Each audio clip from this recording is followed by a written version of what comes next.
What's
going on, fam? How is everybody doing? Get your libations, get whatever you need to get through the show. Tonight, what we're going to do is we're going to do something kind of interesting. Like yesterday, I spoke for about 25 minutes about Kamala Harris and the campaign, and that was just the meaning of it. What is the meaningfulness of her coming out of this campaign the way she had to drop out? What does that mean? We didn't really get much into dissecting it and what went wrong and how it went wrong and how the wrong people got blamed and how everybody tried to rally around and what this says in detail about the black political apparatus and the black electorate as well. So the first thing I want to do though, before we get into that, please hit that like button for me. Please just hit the like button. Costs you nothing. Please go to subscribe-to-brown.com, subscribe-to-brown.com, and add your name to my list. I would appreciate that. Of course, if you want to donate, you can go to donatebrown.com. You can go to patreon.com/ycarnell if you want to do that. What else was I going to say? For those who had white shirts, the white shirts are hoodies coming soon. A long sleeve tee coming too, but the white shirts were back ordered. So if you have white shirts, what happened to the white shirts? Well, that's what happened to the white shirts. Should be here this week though. The next thing I want to say is please make sure, please make sure that you also hit that bell. If you haven't hit the subscribe button, hit that subscribe button. That would be great. If you just grow, if we could grow the channel, that would be absolutely wonderful. Because ADOS, we want to own this political space, and we have other ADOS people who are doing our thing. And do not forget, fam, on the 30th of January, like the old people say, January, the 30th of January, we will be talking about the book, They Were Her Property, white female slave owners, and we're going to go through all of that. Got my book about a week ago. And I haven't read this one either, so we'll be reading this one together. So remember, January 30th, that's the last Thursday in January. So we will be reading that as part of the book club. Remember, the foundation of everything we do, fam, is political education. Because without political education, people will have you going somewhere, voting somewhere outside of your interest because you don't know better and you think you're doing the right thing. Fred Hampton had it right. You have to have political education. That's how you anchor everything. And so this whole book club is a part of us doing that, fam. So let's make sure that we get involved in that, fam. All right, now let's get down to the nitty and the gritty. After you hit the like button for me, let's get down to the nitty and the gritty. I'm sure all of you know, and I'm sure all of you mourned. I'm sure all of you laid a heavy head when you heard that Kamala Harris was dropping out of the presidential race for election 2020. When you heard that, I'm sure, let me get myself set up here. I'm sure that you hung a heavy head. I know all of you wanted her to stay in the running. But see, here's the thing. The New York Times article that we talked about the other day came out and it talked about all the problems in her campaign. Now, you all know, and I know, there were always problems in her campaign. There were always problems with her agenda. There was always problem with her candidacy. And when we tried to say that, suddenly we became the enemy. So what happened was, when Kamala came out and we tried to make specific agenda items, when we tried to make her address our agenda items, it became a problem. And let me just say this, because I'm going to play a video in a second, because I want to show, and it's a little bit long, it's like 8-9 minutes, but I want to just show you a couple of clips. There's one show in particular that I talked about, but it goes all the way back to like 2017. We've been here talking about Kamala's coming and what Kamala's going to do when she gets here. We have been having a conversation that other people have not been having. And we have been talking about what we want in a way that other people don't. So I just want to bring this up to preface for those of you who have not been with us, because I always think about that. And I brought it up to somebody on Twitter. I always, when I come here, I look at the subscribers and I think about the new subscribers and I think about who are the day ones, right? Who just got here? And who has never heard what we have had to say? So you just got here, you just subscribed, you don't know what we had to say, and you're wondering, what was this ADOS thing and what were they talking about? And now that Kamala is out of the race, why did they get hit the way they got hit?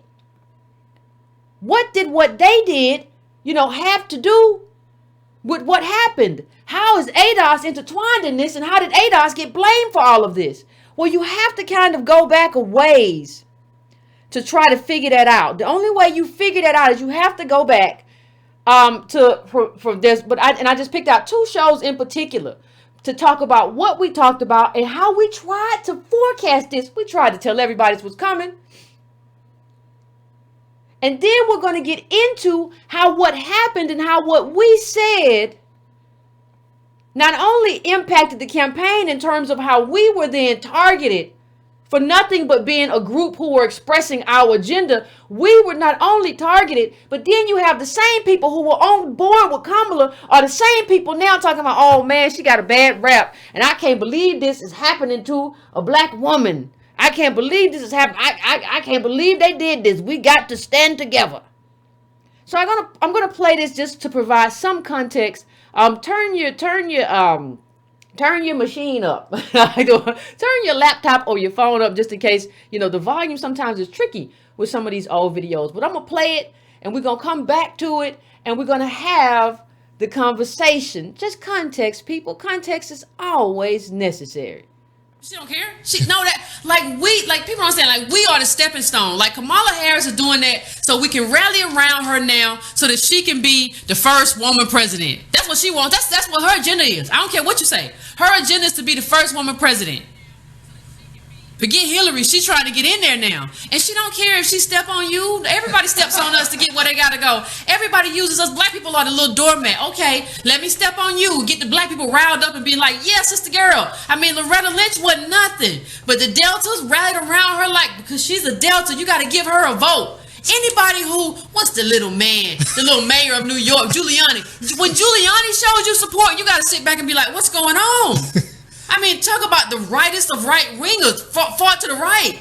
But she stepped on us in an institutional way. She put it. You gotta respect Kamala Harris. She put in the work, though. She decided I need to be black. You can talk about Obama. I need Obama. To be black. She decided I need to be black. She said, you can say Obama had decided I need to drop my white girlfriend and I need to marry Michelle, and I had a plot. Yeah, and Obama had a plot. But Kamala Harris put in that work. Kamala Harris said, I need to go to Howard.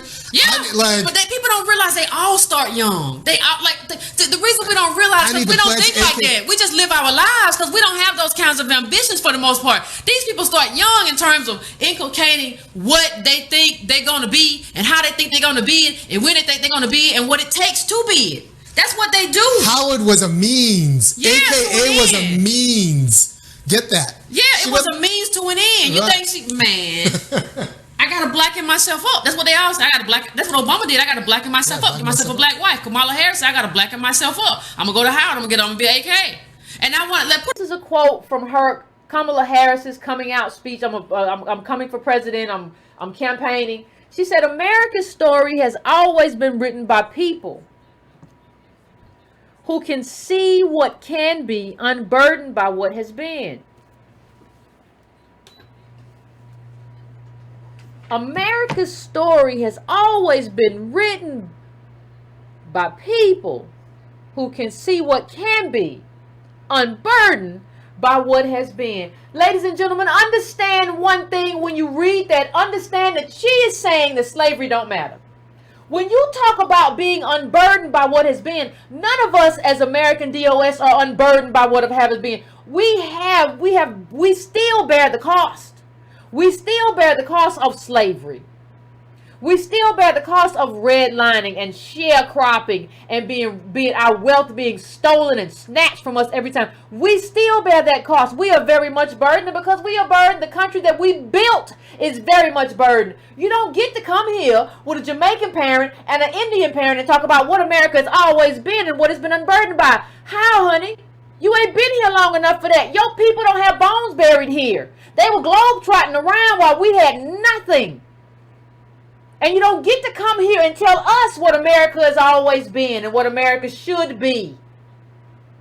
You don't know enough, obviously. And I'm not saying that because of who you are and because your parents are immigrants. I'm not saying that. I'm saying it because of what I heard you say. There's no sameness here. You have to track yourself. You have to understand yourself based on lineage. My people come from sharecroppers, slaves, and slave masters. And they've made a very specific contribution that somebody who just got here did not make, and so they do not get to eat the same fruit as me. You have to be clear.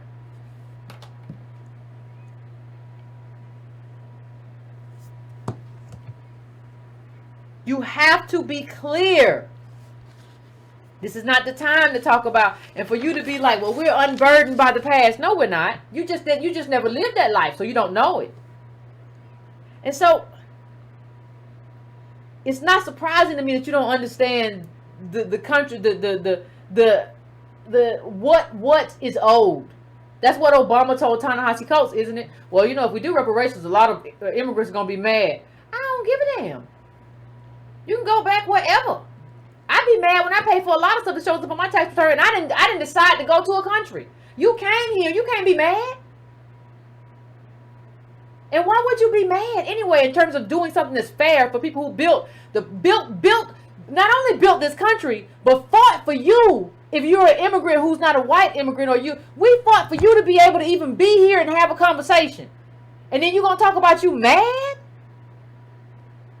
And Obama said that to Coates. I always fought the Coates for not going hard at Obama. Because you come from Baltimore and your daddy was a Black Panther. You got 2 DOS parents. Screw this little Hawaiian crazy man talking to me about what I should do and what I should feel. You got to see Obama and these people are just men and women. They ain't special. You ain't nobody because you president, because you smile a lot, because you kiss a lot of butt. You ain't nothing. You ain't nobody.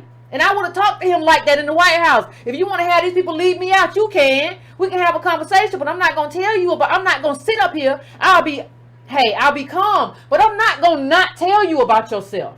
I'm not going to not tell you about what you don't understand because of your mama, about what you don't understand because of what your white grandparents left you, or because about what you don't understand because your black daddy came from Kenya and not American DOS. I'm not going to tell you about yourself. You can't go running around here with American DOS people and think that makes you them. Now, that just makes you a person who enjoys the culture. The same as gentrified white people. You the same as that, Obama. You ain't no different, except you learn to mimic it a lot better than other people. You're not special. And I ain't never going to treat you as special. And these people become great tools. When you are that kind of person like Kamala Harris, and you really are unburdened as an immigrant, you come over here. What happens is that when you are that unburdened, you are a perfect tool of white supremacists. So people be like, well, why do you go to other people of color? Because a lot of these people become tools of white supremacists. White supremacists are not just white people. They are tools that they use, tools of, let me say it differently. You are great tools of white supremacist institutions. Listen, our burden and our anger and our fight, that's what got right for you to be here. You shouldn't be able to be here and not want to fight that fight. You need to get in line and fight with us. You don't need to be over here talking about you unburdened. If you unburdened, you can go home.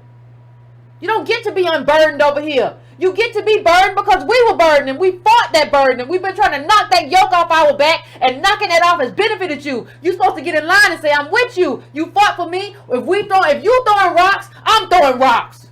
If you fighting, I'm fighting. That's what you got to come over here and say. You don't get to come over here and be some kind of super capitalist copycat of the people in power. That's not what we're voting for. We're not doing that no more. We're finished. And you need to understand that we're finished. If you want to play for my team, you wear my jersey. If you want to have that conversation, we can go on and have it. Let's talk about Kamala, since everybody wants to have that conversation and wants to relitigate that conversation. I saw the speech. I watched the speech a couple times. My mother used to say, don't sit around and complain about things, do something. Quote about the mama. Next quote. With faith in God, fidelity to country, and with the fighting spirit I got from my mother, I stand before you today to announce my candidacy for President of the United States. Let me tell you what I didn't hear in that speech, since everybody wants to have this conversation. I didn't hear nothing about Daddy. I ain't never heard nothing about Daddy. Now, if you want to access, you can never access African American. When I talk about that as a synonym of American DOSness, you don't have the lineage to access that. But even if you're trying to access global blackness in terms of a culture or an experience or a designation, please tell me why you never mention your Jamaican daddy. See, even Obama was smarter than this. Obama wrote a whole book called Dreams from My Father and talked about when he met with his father and understood what was going on. Every quote, you are proving your aunt right. What your Indian aunt said about your Indian mother was that everything Kamala was because of her mother, and your mother was Indian. So why am I supposed to welcome you into my bosom? Now I want you to pay close attention. This is from an article I found on, I got to find the title of it for you. But what it says, pay close attention at the bottom.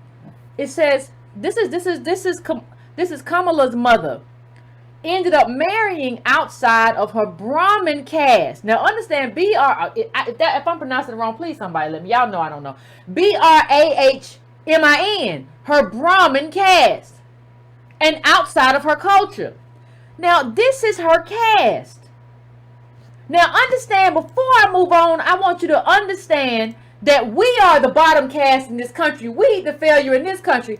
I wonder where her mother's caste is. It's at the very top. Y'all white people.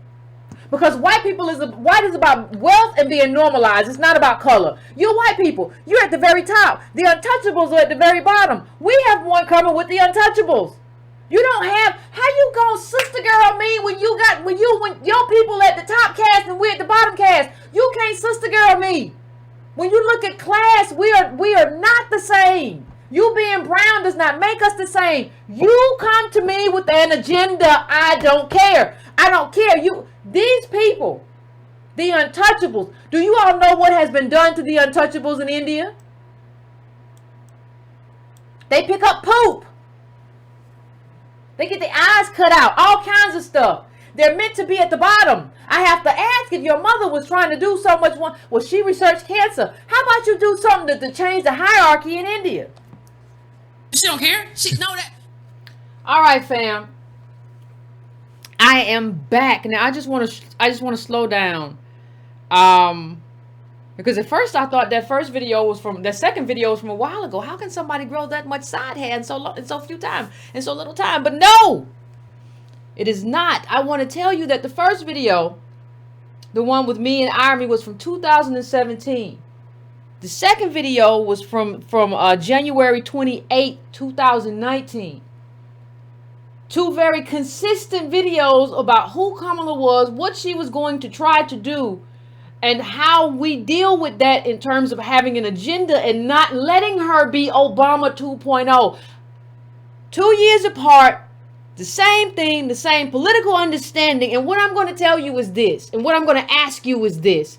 If I knew that, if we knew that, if I have that in that video and I knew that, how is it that everybody that you trust on TV didn't know that? Didn't know the direction that this was going and the problem that she was going to have and how this would be detrimental to ADOS and how she wasn't anchored in ADOS because of who her parents was. If I knew that, they certainly knew. And instead of talking about it and bringing our agenda up in the conversation, what they did instead was turn on us. Understand that this group of people turned on their own group. Let's go back a little bit before we talk about them too hard. Let's go back, and I want you to go back and feel the energy. When Kamala announced, we know that she gone now. She got hugs and she got support, and good for you. But I want you to feel the energy of when Kamala announced. She came out, and the AKAs was ski-weeting all the way into the campaign event, holding their pinky fingers up. This is the energy surrounding Kamala. Now, everybody's trying to say, we're going to get to it. We're going to get to what everybody said, because everybody's saying now that she was mistreated. That's the problem. The problem was sexism. The problem was race. The problem was how she was treated in the campaign. She was an awful candidate in terms of her agenda, in terms of how she managed it, in terms of everything. But this was the energy. AKAs was doing a little dip dance on the way in like that. Okay, one. Then AKAs, my first sign of trouble, AKAs were coming in wondering, where's my chair? Now see, we are sorors, and I'm supposed to have a chair. And let me say, I agree with the AKAs. If you're going to cloak yourself in AKA Kamala, they're supposed to have a special place when they get there. And they're supposed to have something to do, some place to sign up. That was my first sign that something was wrong with your campaign and that you were not anchored in ADOS. Because if you were, the AKAs that you signed up with, that you joined when you were at Howard University, my alma mater, you would have known my sister's going to need somewhere to be. And they ain't going to be playing games with me when they come in here. I got to have them a special table. But you didn't know that. And I talked to a lot of people about how that's very curious. How you love to talk about Howard and your AKA days, but the AKAs show up and ain't nowhere to be. And this was I see Wesley, he followed Kamala. He was a reporter for reporter who was, assigned to Kamala. And he said, true story. One of them, in the most on-brand moment ever, asked, where is the special AKA section at the beginning of the rally? Was shocked to find that there was none. I would have been too. That's what Kamala be talking about, how she an AKA and everything. She doesn't talk about her family. This is her family. She talks about, at the beginning of this campaign, let's go back to the energy that she was given versus what she was anchored in. And we brought attention. What we did was bring attention to, wait a minute, there's a problem. Houston, hold up 1 second. This is the family. She's anchored in this Jamaican father and this Indian mother, but I don't think she had a relationship with the Jamaican father. So it's the Indian mother, and this is this, but she's talking about the AKAs, and she announced on MLK Day. And it's a lot of stuff in here that don't make a whole lot of sense. And we tried to tell people that. We tried to share with people. Now, Kamala, a lot of people saying, we're going to get to the people who are saying she got a bad deal. But no, when she came out, it was very glorious. Kamala Harris' 2020 presidential bid marks a historic moment for American politics. How many of you remember the roaring crowds who was out there for her? Yay, Kamala, she's going to be the one. She the one. It's going to be Kamala. I think even Donald Trump said something about it. She had big crowds. You know, he loved big crowds. I know her, somebody said her mother's deceased. I know her mother's passed. May she rest in peace. But she was a Indian American scientist, cancer scientist, I think. But we're talking about who she was and what she was anchored in. Now let's keep it moving, because I want to go to a few things to just kind of show what we were thinking versus what everybody else was thinking. So you remember this article in the Inquirer as well, the Philly Inquirer, where we actually had to have a conversation about it, because everybody was saying that we were saying Kamala isn't black enough. But what we were talking about, not black in terms of black, we were talking about ADOSness, what you're anchored in terms of our cost, our legacy, our lineage, and our contribution to America. So that's why that article was written. There was controversy. Shouldn't have been controversial at all. But the black politicos in the media made it controversial. They made it somewhat of a problem, and they decided they were going to, instead of really being honest about the kind of candidate that they were pushing. Because a lot of times what you have with these people, they're more excited about having access to power than what power does for the people they say they care about. You want access to power. You want proximity to power. You want to write a book. You want to do an interview. You're not necessarily too keen on doing what's best for ADOS. That's just your meal ticket to get in there and become a Negro whisperer. Yes, I know the community well. My mama this, my daddy that, I did this, I was over here. You give me a microphone, I can do it. But what you're interested in is proximity to power. Just like all those people, we're not going to talk about them. Just like all those people who, when Obama was in power, a lot of those people seem more interested in getting an Obama interview than actually pressing Obama to do something for ADOS in mass. And that, instead of actually pressing for a black agenda in mass, they were more, I'm going to get a book, I'm going to get a quote. I'm going to have me a sit down. I tell you, we're gonna have a conversation. I'm gonna nab this interview. You're a careerist. That's what careerists do, is they want to nab interviews. They're not interested in doing nothing for the people. They want to nab interviews. That's who you are. And so that's why you, Angela Rye, and you, Joy Reid, and all of y'all got together and said, we're gonna make up a whole story about how this group is just a bunch of Russian bots that's out to take out Kamala. That was the narrative. Y'all remember Digital Sister came out. She was on the Joy Reid show. Y'all remember that? Y'all remember what she said? The problem isn't Kamala. See, because Kamala, this was what we saw with Kamala. She's going to be the front runner. Why Kamala Harris is the new Democratic front runner? She was positioned to win and still failed. And when we told you she needed a black agenda, you had her go to the griot and say, oh no, I'm not going to sit here and say I'm going to do anything specifically for black people. Voice got all high pitched. Oh no, I'm not going to sit here and say I'm going to do anything specifically for black people. You thought you could do it because Obama did it. And you didn't realize that we were different. And this is what people were saying about you in the beginning, Kamala.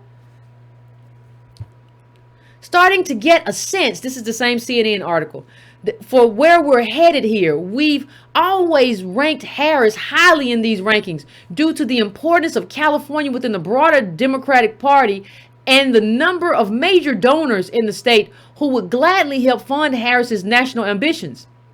But the 2018 election convinced us that Harris seems to be exactly what Democratic voters are telling the party and its politicians they want representing them going forward. A youngish, she's 54, non-white woman. Harris looks like the Democratic Party base these days, and if 2020 is anything like 2018, that's a very good thing to be. Don't none of these people know anything. That's a very good thing to be. Well, I tell you what about the people who don't want a white woman. I tell you, Elizabeth Warren is still in it, and Marianne Williamson is still in it, and Kamala Harris is out. What does that tell you?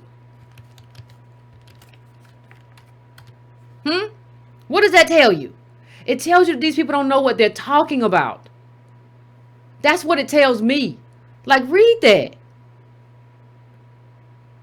Ain't nobody on the ground. Nobody's having a conversation with us. Nobody's talking to us. And when we try to speak for ourselves, we get maligned as, oh my God, they're bots. Did you know it? Because a lot of people stood to, see, what you have to understand is that a lot of people stood to lose a lot. A lot of people put their neck out on the line like little Thanksgiving turkeys. Because they were all in for Kamala, because they thought there was, now see, let me just back up a bit. The only way you can be all in for a candidate before the election, before they even get out there, is because a person has, that means that person has been doing activism for life. And you like, I know this person's history, they're doing it. You know, this is a person who has a history of doing this and believing in the community. That wasn't Kamala. So if you're like Bakari Sellers, I can only assume that you have a careerist ambition here. Why would you come out? That's April the 15th. Why would you come out that early? It doesn't make any sense unless this is careerism. See, we thinking these people out here and they on TV and they talking and they want what's best for us, and they talking to the white folks about what's best for us. Ain't that nice? Ain't nobody talking about what's best for us. Don't nobody care. They're out for them. They have convinced white America that they know what we thinking. And we have embarrassed them. Because we have revealed you are not in touch with us. Because everybody knew the Indianness of Kamala Harris, the female Barack Obama set to contest the next U.S. elections. They knew. How come we got branded as bots for knowing? It's basic. How she was anchored, what you were trying to cloak yourself in. Now, I said this but I'm going to say this again. See, the problem is we have the narrative that works. We have the history that works. Nobody else has our history. Native Americans have their own history, but nobody has our history, right? Like, in terms of being brought over as slaves and fighting and from everything from slavery to Jim Crow, convict leasing, Reconstruction, the resiliency. That is a story. That is the American story. Nobody else got that story. Everybody wants that story. But you don't have that story, Kamala. And I'm going to tell everybody else, you have to craft your own story. You can't just put on the clothes of ADOS to win an election, because that's our story. We're taking that story back. This whole story that everybody's using as political capital to get where I gotta go. No, you gotta tell your story. Tell the story of having, professional immigrant parents and what that means to you. And there's a legacy of immigrants in this country. Anchor your story in that. Our story is closed. If you don't have the background, then you doggone well better have the agenda. And don't try to announce on MLK Day. Right? Don't do that. Don't do that no more. We finished. Well, she announced on MLK Day. And she announced from Howard University. So she must be the real deal, Yvette. What are you saying? You got to be a bot. You cannot be an authentic black woman and say something like that. The woman had an electrifying rally. Electrifying. Were you not zizzled and zazzled? No. But there was a lot of people out there, but I wasn't zizzles or zazzles or whatever you talking about. I see Kamala talking about, when she was talking on Instagram and everywhere else, she was talking about Native Americans, a whole bunch of other people, but she didn't want to do anything specifically for us. While cloaking yourself in us. Well, then you're going to have to craft your own story. Build yourself. You were pushing H-1B visas, right? Doesn't help us. But I understand you're trying to get the Indian American vote, and it helps like Indians back home, and they bring over, that's something for you, right? For your fam, but it doesn't help us. But I'm a bot if I say so. If I read what you're doing, that makes us a bot, right? If we figure out, Kamala, that you are helping everybody but us, speaking full-throatedly about your help for everybody but us, that's a problem, right? But see, the problem here really is that we're tired of being a red-headed stepchild. We're not going to do that for the Democratic Party no more. And not you either, Kamala. I don't care how much you ski weed. It don't matter. You don't matter. None of these politicians matter. The only thing that matters is the agenda. Stop seeing the person. Stop seeing the black woman or the black man or even the white woman or the white man. Show me the agenda, please. My vote is an exchange. I give you my vote. My group, we all give you our vote in exchange for an agenda that is beneficial to us. Now, an agenda is not words. An agenda is rights and dollars. So I measure that in policies. So once you say, I'm not going to do anything specifically for ADOS or black people in general, Kamala, we finished. I mean, I didn't have anything else to say after that. And people got to stop acting stupid. Like this woman said, 10 years from now, folks, 10 years in a long time. I don't even know why you said 10 years, Dodobert. Like 10 years is like nothing. Some people haven't lived long enough to know that. 10 years from now, folks gonna be using Kamala Harris image like they do Shirley Chisholm. And I'm gonna be there to cuss folk out. Oh, hush with all this. What's wrong with y'all? No, let me just say this. Do y'all remember?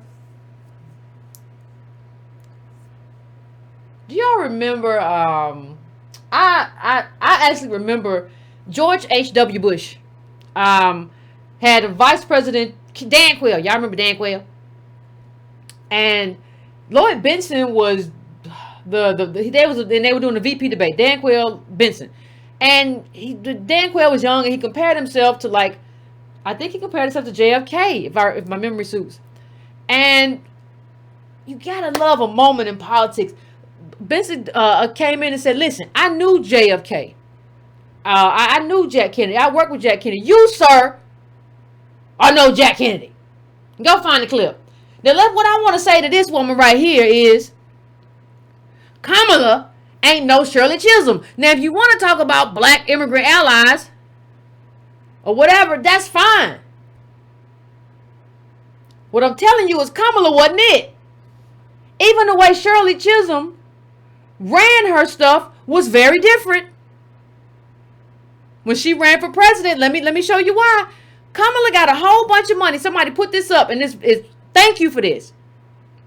I want you to zoom in. Let's zoom in first. I'm gonna bring it in close.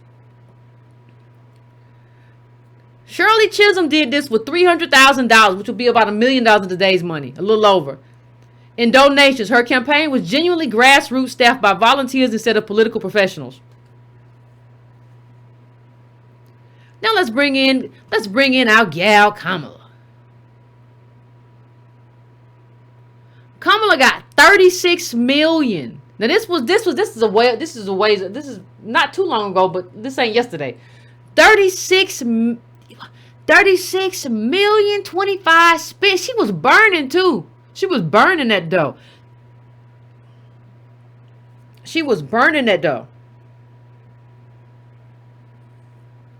Right?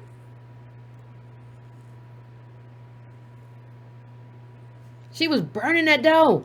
And that's not Shirley Chisholm, no. You had all the money. You had all the opportunity and you still failed. But let me show you what that failure looks like, fam. Let me show you. Let's just bring this home. You failed so bad. You got all that money. You didn't just drop out and failed and you lasted the last 3 or 4 and you couldn't beat Warren or you couldn't beat Sanders, but you was in it to the end. No. You didn't even make a primary. Understand donors, fam. Donors want you to, if they're giving you millions of dollars, think about how pissed you are right now if you're a donor and you donate a bunch of money to Kamala. Because when you donate money, people are like, well, there are spending limits. No, what you do is you put on an event and you have all your friends and then you bundle. You do a whole lot of stuff to make sure you can give somebody a bunch of money. You gave this woman $30-some million and she didn't even make it to the primaries. Like the kind of failure that you are. Like you are a failure beyond failure. You painted yourself in ADOS and you can't make it to South Carolina. You can't make it. You can't make it to black people to at least a week. You don't have enough money out of all that money to make it to where black people are there, so you can try to stand out and have a showing. You wait till we start getting close. Well, I don't know. And you was just campaigning last week, so I don't even know if you know you didn't have no money. You was in a room with a microphone talking. Well, we gonna have to get in here. You were telling people, I just gotta win black people over. You was still with a microphone and you was talking, and then next thing you said, well, we don't have the monies. There's no more monies. You were sitting in the chair talking about, the truth is the monies is gone. What? You was just telling me how you was finna regroup. Now the monies is gone. Like, you weren't even control. You didn't even control, like, the stuff that you said. You didn't even control, like, I don't even think you knew. I don't even think you knew what was going on in your own campaign.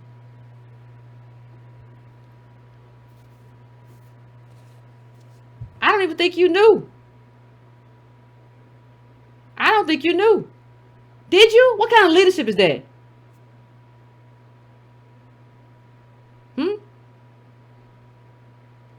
What kind of leadership is that?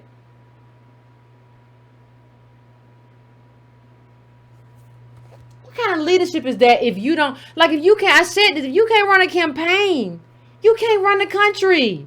You ran out of money and didn't know you ran out of money. You can't run the country. And so now we got all of this. This is what we're left with. We're left with, like, Andrew Gillum.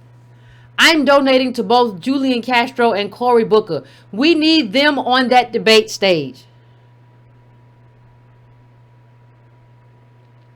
Many good candidates have qualified, but our diversity is our strength, and our debates must reflect that fully. Join me.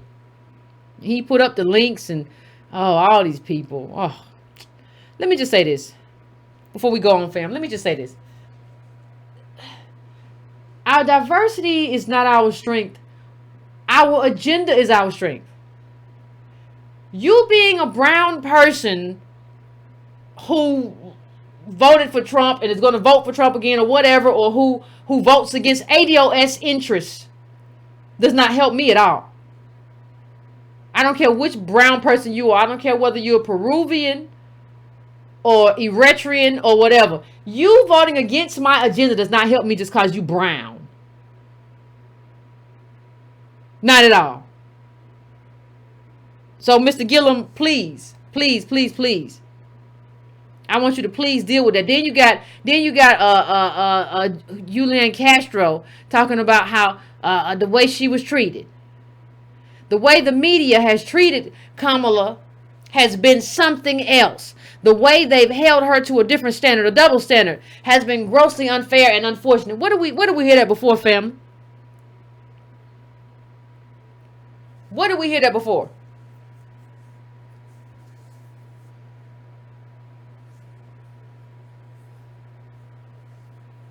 We heard that after Hillary Clinton. But remember what I said. Go all the way back. Go all the way back. Google on the laptop has somewhere. You go all the way back to the date and time. So you go all the way back to the time, the date and time, the week and the month that Kamala announced. And you can see that, like, these were good articles about her. These were not negative articles. He's just making stuff up. They all just making stuff up.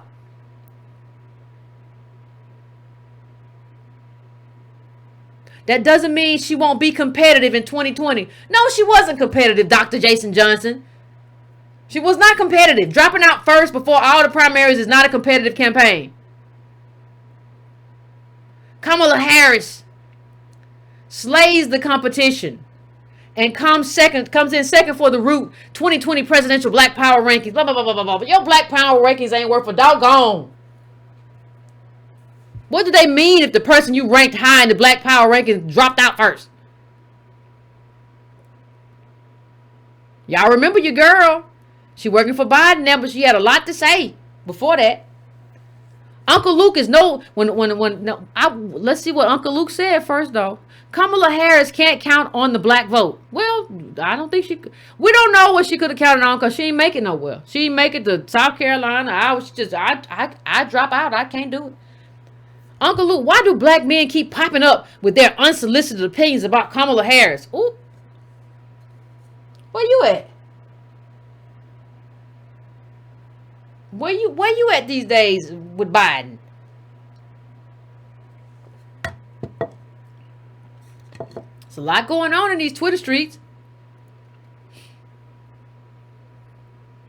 Then you know everybody has to do a kind of post-mortem. So we saw your friend. Roly. Cautionary tale. Senator Kamala Harris, Senator Cory Booker failed to cultivate their black base years before running for president. Roland, you wrong too. Let me tell you something.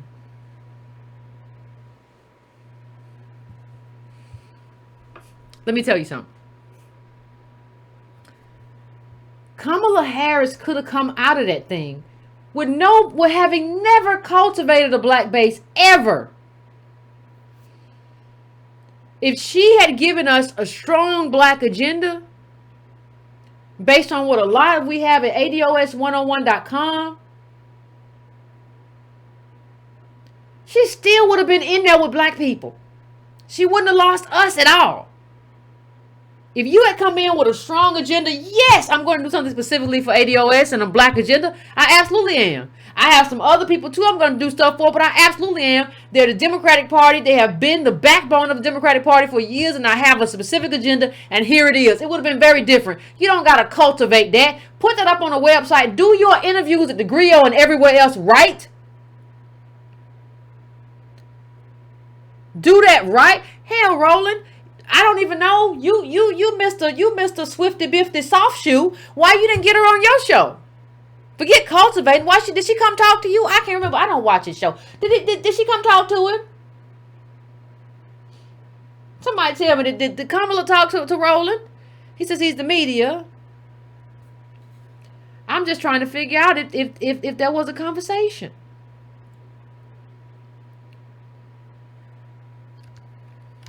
Because the whole thing is about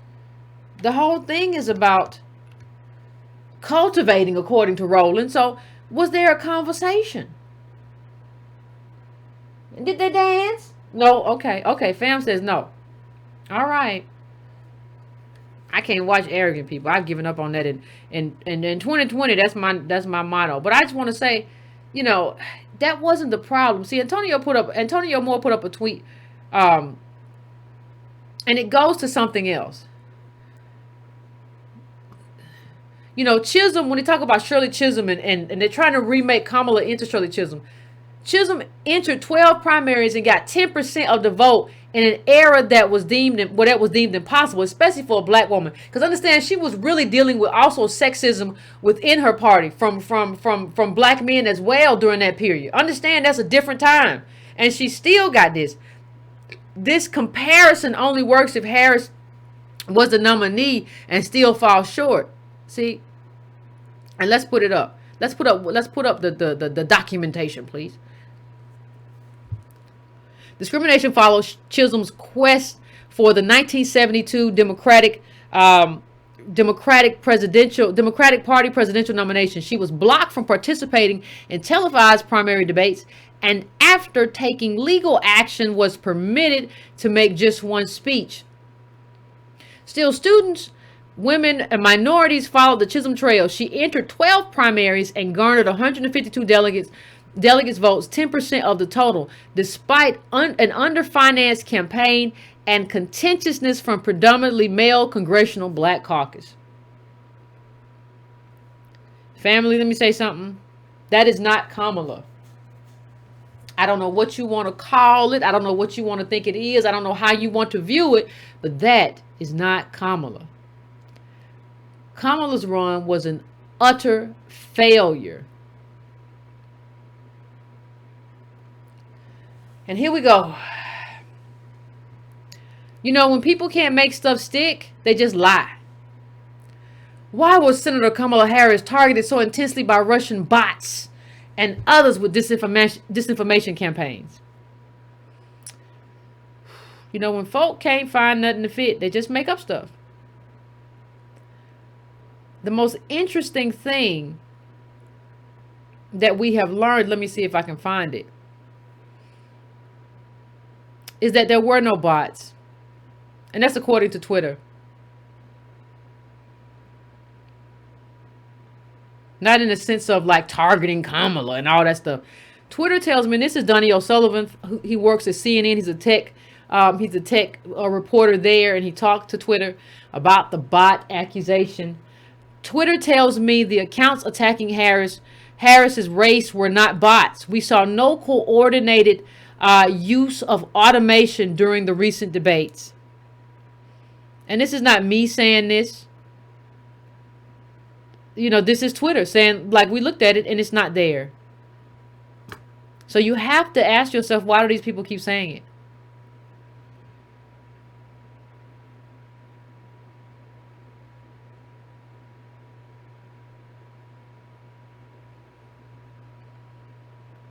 Because you want to cover the fact that Shirley Chisholm got what she got in terms of delegates, right? Look at that. 152 delegates. And what did Kamala get? Nothing. $36 million, and your donors have nothing to show for it. So you have to say it's bots, even though you know it's not true. You know that's not true. You have to say what you have to say. You have to find some way to save face. That's all you got. Y'all all crying. Joy Reid. The reality, and Joy Reid, let's not forget, I don't want anybody to ever forget that the bot smear started on Joy Reid's show. She had Digital Sister on, and that's where the whole thing started at. Well, I noticed an uptick in the bots. Joy, you wouldn't know a bot. The reality is that no 2020 candidate is perfect. But the extent to which people, including the media, but also would-be voters, punished and refused to even consider Kamala Harris for flaws she frankly shared with other candidates was telling and depressing. No, that's not it. Listen, everybody know, whether you like him or not, I haven't come out in support of any candidate, any Democratic candidate or Republican. Or Trump in this. I'm not in favor of Trump, and I'm not in favor of any Democrats. That's why I said down ballot. I'm not in favor of none of them right now. Ain't nobody gave me no ADOS agenda or reparations agenda, nothing, or black agenda, nothing. But you gotta say, like, I know what Bernie's running for. I know what he stands for. I know what Elizabeth Warren stands for. She just wants to, rein in Wall Street and make it good for Main Street. I understand what she's saying. No, I'm not going with it because you can give money to everything else but us. I understand what you're doing, though. I don't even know why Kamala was running. And I don't think Kamala know why Kamala was running. That's why she failed. She did the thing. Y'all remember the thing she did with the school? Let me just bring it up. You remember she attacked Biden about the busing, right? And she said, I was that little girl. Let me go to this one. She said, I was that little girl because Biden was friends with the white supremacists and the Ku Klux. She was with the Ku Klux. She was with the Biden was with the Ku Klux, and I'm talking about the Ku Klux who was in the Senate with him and the Congress with him and whatever. And she said, you were friendly with them, and they was opposed to busing, and you was opposed to busing too. And I was that little black girl. She said there was a little girl in California who was part of the second class to integrate her public school, and she was bused to school every day, Harris said. And that little girl was me.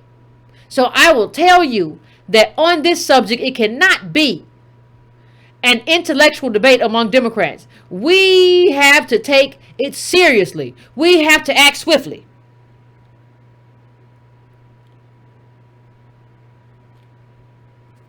But then you come back around to it. And let's just talk about it. The emotional exchange was widely considered the highlight of the debate and briefly vaulted Harris into serious contention with Biden. But she failed to capitalize on that moment. And over time, a different narrative took hold that Harris herself doesn't actually favor mandatory busing now, and that the issue is wildly unpopular with voters. So hold on a second. Hold on. I want to make sure everybody's clear about what happened. You went and slammed a man for not being in favor of busing, even though you are not in favor of busing because it doesn't oppose well. That's like me running up to somebody and saying, oh, I cannot believe you.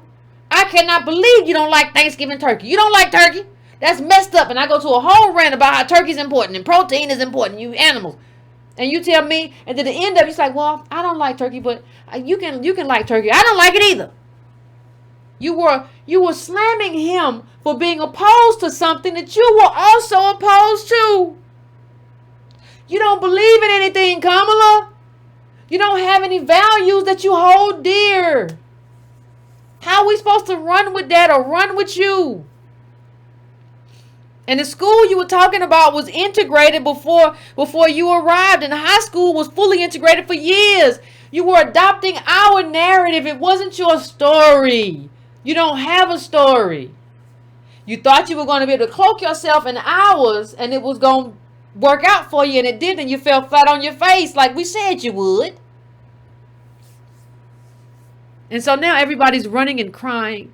Everybody's so sad. They so sad on the Twitter. Everybody's so, they so undone, I tell you. Van Jones don't know what to do. Kamala Harris dropping out is a high integrity. No, it's not integrity. She ain't got no money, she said. Van, what you talking about? No integrity of dropping out. She don't have the monies. But it hurts. Everything hurts you, Van. You a crier. Black women are the backbone of the Democratic Party, and yet Kamala was the only African-American woman following the legacy of Shirley Chisholm. They have coordinated this Shirley Chisholm line and punching hard at the glass ceiling. What? That just lets you know they really coordinated this line. They're going to make her into Shirley Chisholm. But we just showed you why that's not the case. Don't do that. Don't do that. Everybody is going to do everything. Somebody else I wanted to bring up. Hold on one second. Who else was saying something stupid? It was a lot of stuff happening. It was a lot of stupid comments on Twitter. Oh, here goes another one. Kamala didn't run a perfect campaign, but thinking about the fact that she's dropping out before a lot of others who have even less of a path is making me angry. Listen. It's not about a path, dear. It's about the fact that she ran out of money. Now, I don't know how you ran out of money with $35 million. You could have run a skeleton campaign with that, but you know she let somebody who had never run a national campaign run her campaign, which says a lot about her leadership skills. It's not about that. It's not about that, child. What are you talking about, Zerlina? Are you all right? Are you well? Some of these people need a wellness check. A wellness check. All these people were calling us trolls and carrying on need a wellness check. Because y'all saying a whole bunch of stupid stuff. She ran out of money. Ain't nobody do nothing to Kamala. She had $35+ million and she burnt through it. And she had nothing to show for it. That's nobody's fault. She wasn't a candidate worth $35 million in the first place. So I want to end. I want to land this best just by saying,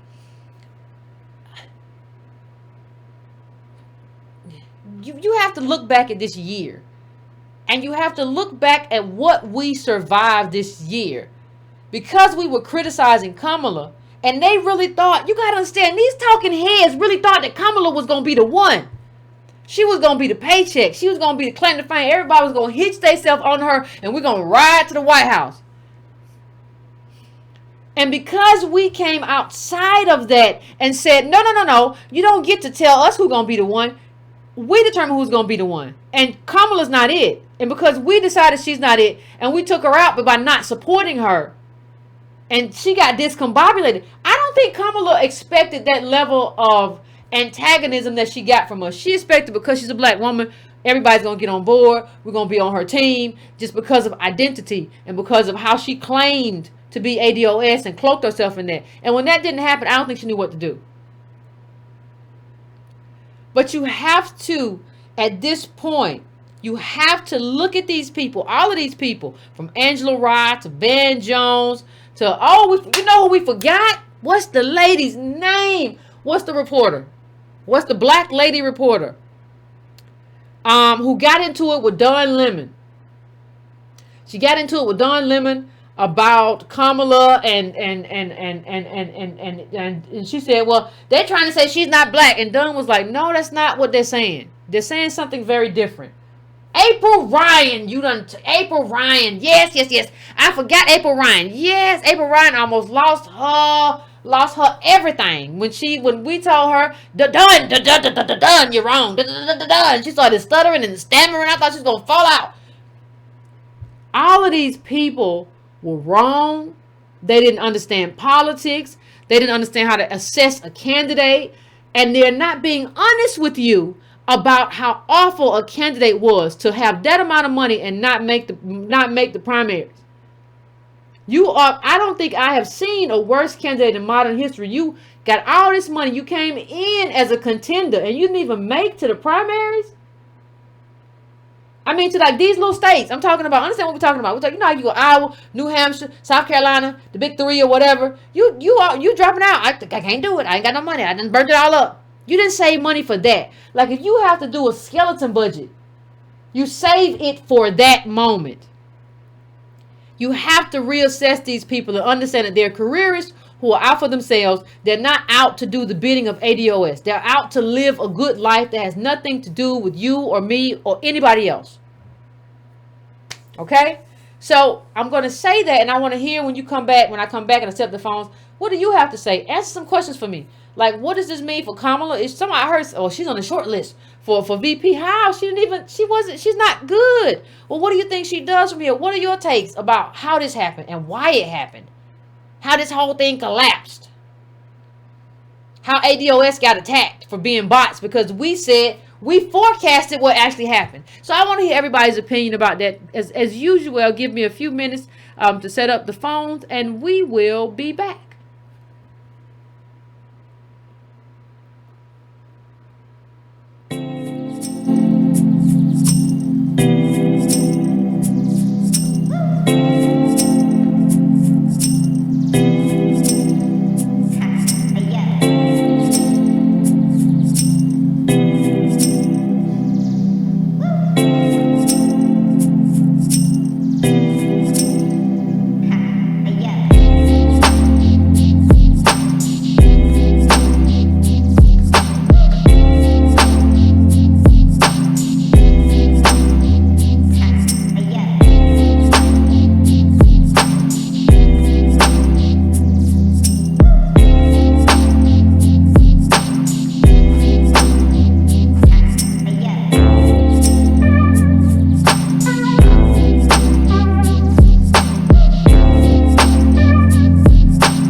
right, fam, we are back. And I think I got the phone set up and we're going to go to it.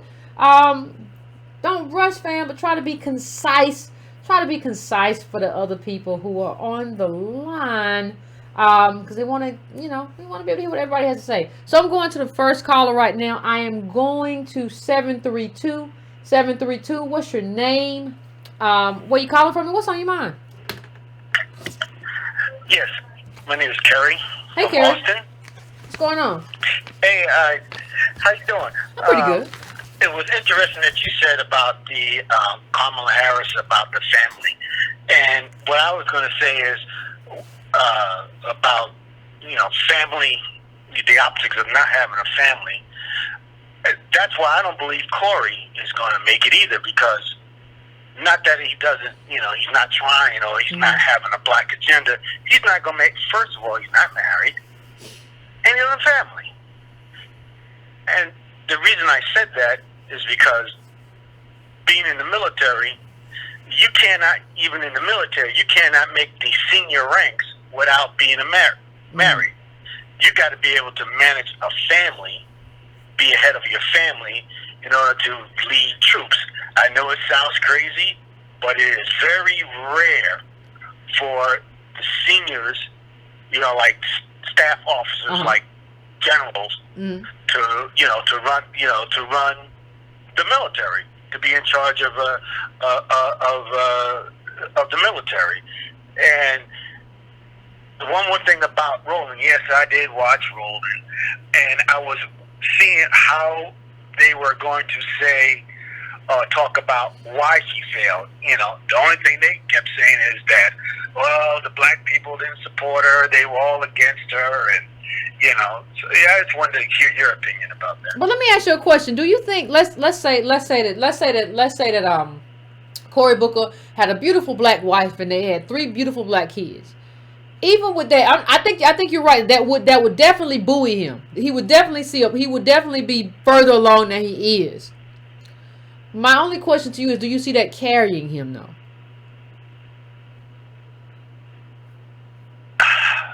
All I can say is this. I asked my mother about, would she have voted for Barack Obama? And I must say it. I said, would you have voted for if he had a white wife and, Same thing I said. No, and a family? Absolutely not. No. No. The silence, it was deafening. It only took a second, but she said no. So, and he had a halfway, what I remember, he had a halfway black agenda. If anything, he talked a good game. So, see, let me just say, from New Jersey, but you know what I think, caller? You know what I think, honestly? I think we've learned too much from Obama to do that. I think we've learned too much from Obama. Like, see, the thing is, I think you're right. I think if Cory Booker had a black wife, it couldn't be nobody else. If he had a black wife, I think he would be so much further along than he is now. Right? I do. But I don't think it would carry him anymore, because I think to some extent we learned something about symbolism. And so I don't think it will work the way it worked with Obama. Now I do think it would still be something. I do think he would be buoyed by that, because people want to see. I think people want to see politicians with families in general. I just think that's the way to go, because people feel like they know you kind of based on, and how they know you is based on, like, what does your family look like? What kind of kids have you raised? What? In terms of politics. We're not talking about just general friendships. We're talking about politics and how Americans tend to think, right? But let me just say this too. I think if you are a great politician, I don't think that is insurmountable for you. Now, it may be insurmountable for the presidency, we'll see, but Donald Trump's the president. And Melania and I'm just saying, I think there are some things that people will let go if you have what they believe to be their agenda at heart. I'm not saying Trump has the white people or the people who voted for him or the right.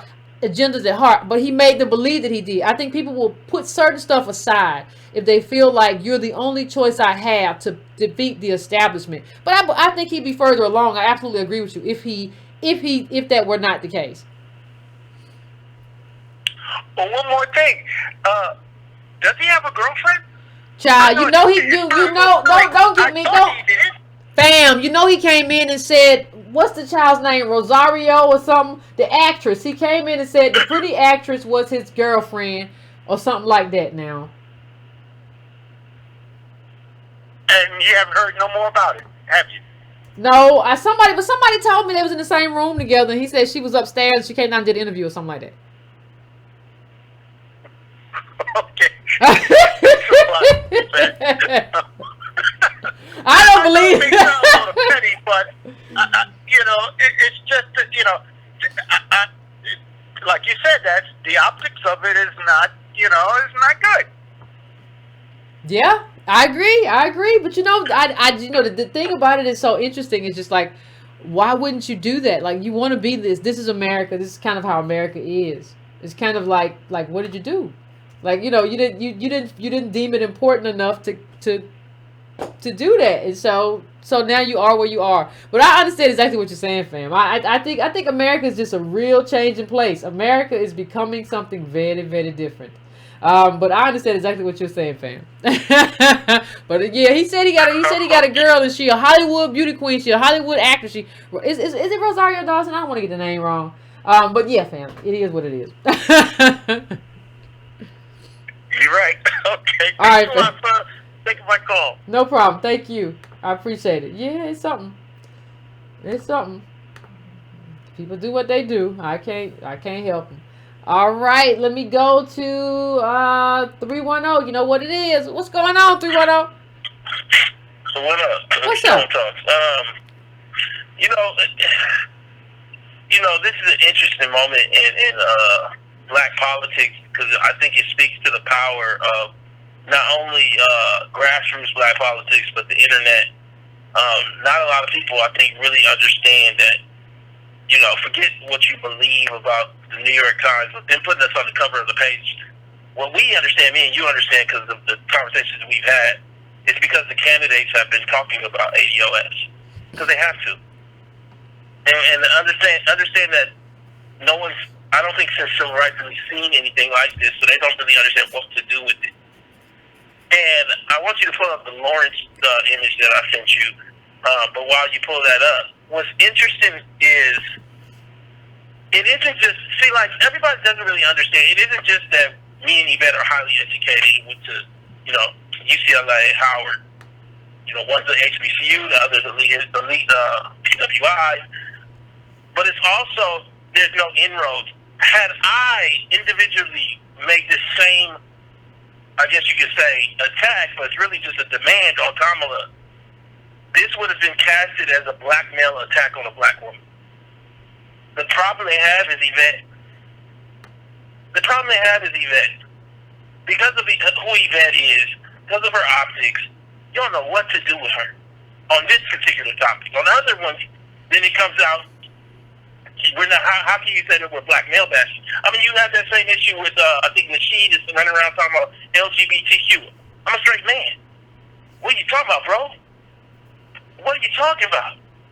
Like, I don't understand how you say that when you got a black man, there's nothing but women that co-founded the organization. I'm just saying. But we gonna keep it going. So I'm just saying, like, there's this whole thing trying to be pushed that doesn't work with Yvette at the center of black males attacking Kamala, because you have at the center a black female making these demands.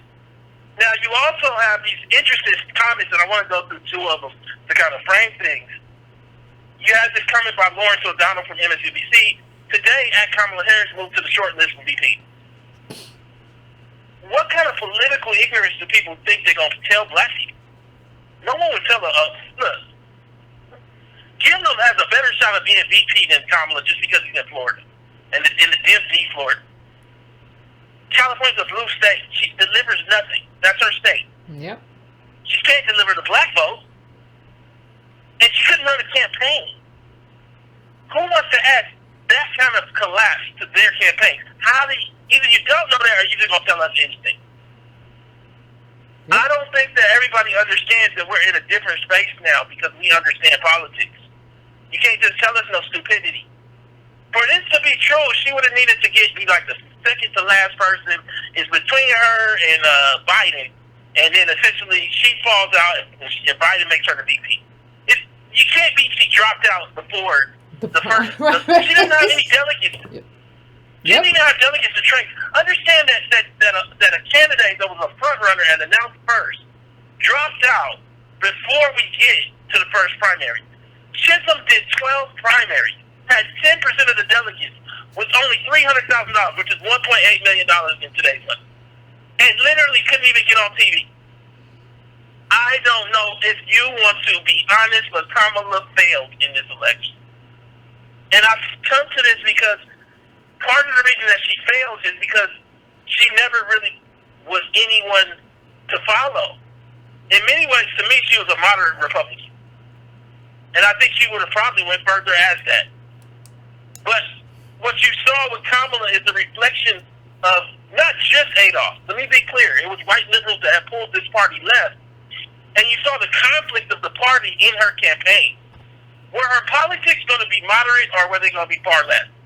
And you can't be wibbling and wobbling on both.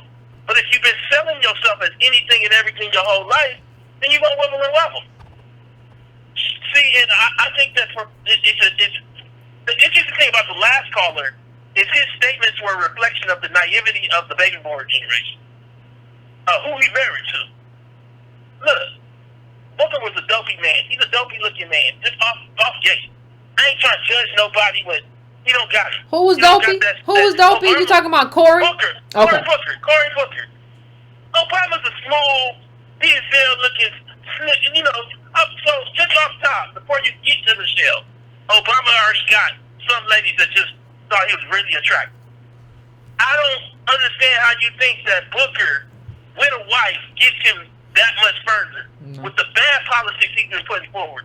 The multicultural, I'm a hug a white person and save a dog out the tree politics that he's been doing. The dog but I will say, what'd you say? No, I said the dog. I'm just laughing. Go on, Tony. Okay. But I will say that the former generation has been known to look at this stuff like who he married to and how long they've been married and what church he go to. We have navigated and developed this group, including some of the boomers as well. Shout out to y'all that are watching, to look at this thing beyond identity politics. We have navigated and made this thing about agendas, and particularly by making it about reparations, about lineage. Can you pull up the Van Jones thing? Because we've got a lot of black pundits that don't know what African American is. You know, Van Jones, he came out, if you can pull that tweet up, he got this whole long tweet about her being the second African American. I don't know how many people know, like, Caribbeans or West Africans, like, up close. So when I say up close, I'm talking about as a close personal friend or dated one. These people don't consider themselves African American. You don't use African in Africa. What they are is Caribbean American, and they don't really even like to use that. They are actually their country. Jamaican American, Trinidadian American, Belizean American, Nigerian. You don't interchange that with African American, which is a flawed concept. I've told y'all that. It's a continent in a country, and it's a vast continent. That term is really just a replacement for the terms that we were using for the native black population that attaches to slavery and Jim Crow. Now, because of the term's problematic first word, people don't understand that the only reason it has resonance is because of our familial lives. So when you look at what Van Jones said, and he called Kamala African American, it goes all the way back to what Don Lemon was saying to April Ryan. No, that's just ignorant. You can't confuse the two groups. I look at this thing and I don't think we understand the consequence of allowing pundits, news media, allowing everyone to call black folks that are not descendants of American slavery, ADOS, American Descendants of Slavery, African American and then not recognize Adolf, or let me say for that matter, that are not descendants of American descendants of slavery, and then call them African American and Jamaican and Indian. So Kamala gets to be Indian, Jamaican, and African American with no cost of coming from slavery. But you only get to be African American in your own country. And you can't put no gate up. That doesn't make any sense. She would know, like, the craziness of this moment. I'm guessing you haven't been able to find that. No, I can't find it. I'll put it somewhere. Essentially what you see is that by allowing these people to recast us as not having an identity, it erases us. The problem is you still got to live a full life with a full family with kids and children and cousins and everything else that need the things that come from reparations and policy and being American. I'm saying to you that this collapse by Kamala, it's historical. It's actually interesting that they're not covered in a historical way. It's almost like, you know, it's weird, and I'll leave it on this. The DNC itself, it feels like the Democratic Party doesn't want to acknowledge what Kamala's collapse means for the party at large, and how it reflects that the party really has a soul searching to do about whether they're liberal or moderate, and it's one party or two really. And I think for what's happened as a result is there's this whole branding campaign to spin this Kamala thing like it wasn't that bad. When actually what it is an epic collapse. I'm not going to say historical because we've had, but it's epic. The level of collapse for her to be running as a front runner and never garner support, and then also never really have a message. She don't know what she believes in Medicare. She don't know what she believes in healthcare. I'm sorry. She don't know what she believes in criminal justice. She got the history with truancy laws. Can't deal with that. Then the busing thing comes out, and it's all mixed up. I think as we move forward, we got to understand is that Adolf is going to be here, and we're going to demand the Democratic Party to give us a candidate that is authentic and isn't just married to a black person, or isn't just went to a black school. This is the tweet. Went to a black school. The bottom part is what I'm actually trying to show. That didn't just go to a black school like HBC, like Howard, but actually is anchored in the cost of us. Because the reason that anchoring is important, and I'm not saying each and every time because of that anchoring, you as a result fight for black people, because we definitely have examples that don't. But what I am saying is because of that anchoring, you have a more likely probability to me of understanding what we go through. Now, if you look at this bottom part, scroll up a little bit, it actually says right here, African American woman following the legacy of Shirley Chisholm. And, you know, it's weird because I believe Shirley Chisholm, she was from a Caribbean island. I don't want to say Trinidad, but she was from a Caribbean, I believe that's the one. But she was from a Caribbean island, and Kamala is half Jamaican, when her roots are Indian, but was the only African American woman. Kamala played this whole game towards the end of her campaign about black girl magic. The con of that is that it's to separate ADOS men that are black women's brothers, husbands, and sons from the natural connection that we have with each other, and replace it with Kamala, who doesn't live with y'all. And I don't know if everybody understands how big this is, that they're trying to erase us and give, say, somebody like Kamala or Obama a multitude of identities to pick and choose from. I'll leave it at that. All right, Tone. As always, Tone in here breaking it down. Yeah. I mean, I want to say, somebody said something in the chat. Somebody said Kamala can still raise money. I think Kamala can still raise money for her Senate stuff. For people in California who need to get things done, I think she can still raise money for that. I don't know how many donors are still reaching out to Kamala though, because you squandered that 35 plus million, and you didn't even make it. You didn't even make it to Iowa, New Hampshire, and South Carolina. So like, if I was a big money donor, I wouldn't give you nothing else. For a presidential, nah. No, I'm not. I wouldn't give you anything else because you squandered money. You ruined it. You dropped out before anybody. I think Yang is still in the race and you out, Kamala. No, I'm not giving you no money. Why would I ever give you money again when you squander it? Why would I do that? It don't make no sense. So anyway, I'm going to the next caller. I am going to 919. What's your name? Where you calling from? What's on your mind? What's that? Yvette, how you doing? This is Mark from ADOS Columbus, Ohio. How you doing tonight? Pretty good. How about yourself? I've been trying to get through for about 3 months now, and I finally got my phone tonight. Phones be packed, fam. Yes. But to kind of piggyback on what Tone said, black identity politics is dead. And it's been dying out for about 10 years now. And I don't think that the Democratic Party realizes that the black voter, the young black voter, the ones that are under 50, are not into tokenism and symbolism anymore. We are way more educated and way more politically astute than people take us seriously for. So I think when it came down to Kamala,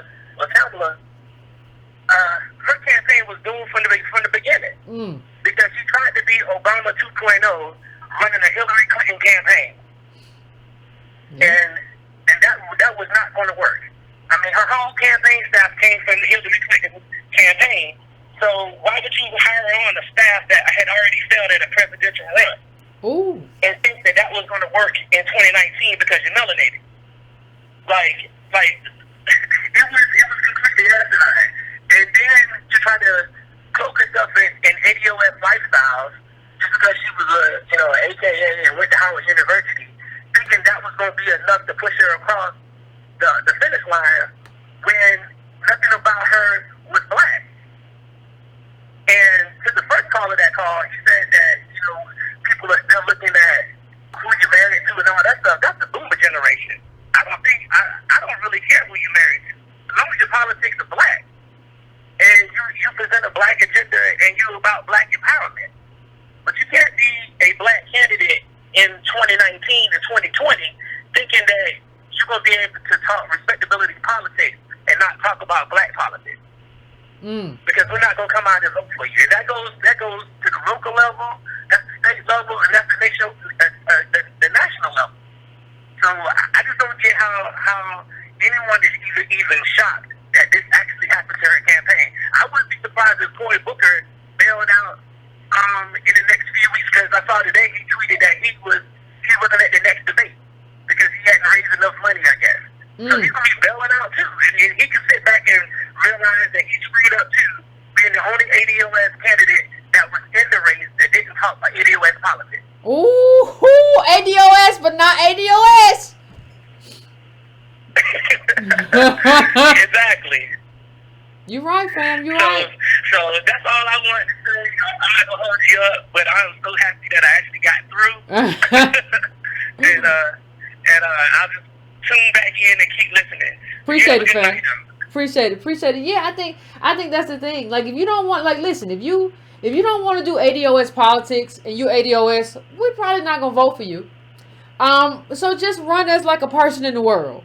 Like, just run as like a person in the world, and you want to do liberal politics, but don't cloak yourself in ADOS and history. I've heard Cory Booker say, I'm the only one who's in the American descendant of slavery here in this room. Yeah, but like, what does it mean if you're going to be, if that's who you are? Like, what does that mean to you that that's who you are? How does that influence your politics? If it doesn't, then it has no meaning for you. It's not meaningful enough for you to make it mean what it's supposed to mean. And in that case, we have to take a hard pass on you too, Cory. We hate it.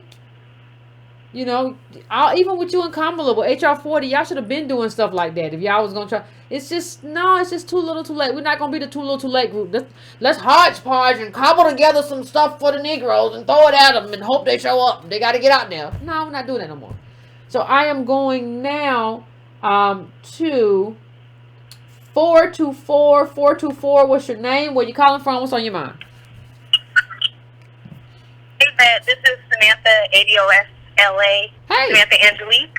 Hey, what's going on? Yeah, I'm excited that I got through. I'm not going to be too long because I know everybody wants to get in. But I just wanted to get into the Negro whisperer section, right? Okay. So the reason why these blue checks are fighting us so hard is, remember, when Obama was in office, everybody was always on MSNBC, always on these shows. People got their own shows. When Obama left, remember, you were talking about how they threw out all the Negro whisperers. Threw them in the trash. They want those jobs back. That's why they're trying to sell us out. Oh, they want to be back on MSNBC to explain what the Negro, what the woman, that there's a woman of color in the White House. Let me explain to you what she's thinking. Yeah, okay, yeah, I get it. Exactly, because remember, every time you turned around, it was always a black face talking about Obama Torre, explaining. So, all of them, yep. Yep, so that's all I wanted to say, because I know a bunch of people want to get in, but I was thinking about that. That's what it is. We messing up everybody's money. Yeah, thank you, fam. Thank you, fam. I tend to agree. I agree. Because, you know, I did a video about I told the Negro Whisperers that you're only there, you think you've arrived at MSNBC. Like, understand that MSNBC has a Republican woman that I see on TV all the time who always talks about, I worked for George Bush, but it was not, I worked for George W. Bush, but it was nothing like Trump. They have a Republican woman who's on TV a lot. And you would never have thought that, would you? Like, when Obama was there, I remember there was this Dylan Ragland, and Torre they show him walking and swaggering himself to the thing, and he was going to talk. Then next thing you know, he was doing his own thing on the show. And they had Joy Reid, and they had Melissa Harris Perry, and Al Sharpton was doing a day show every day. Not this little stuff he do on the weekend. He was doing every day. It was Negro Central over there. When Obama's time was up, they threw all of them Negroes away. The only one they kept is Joy Reid. They only kept Al on one day a weekend or whatever he doing. Don't nobody care. And he sold this, whatever. But you have to ask yourself, why did they keep the Negro they kept?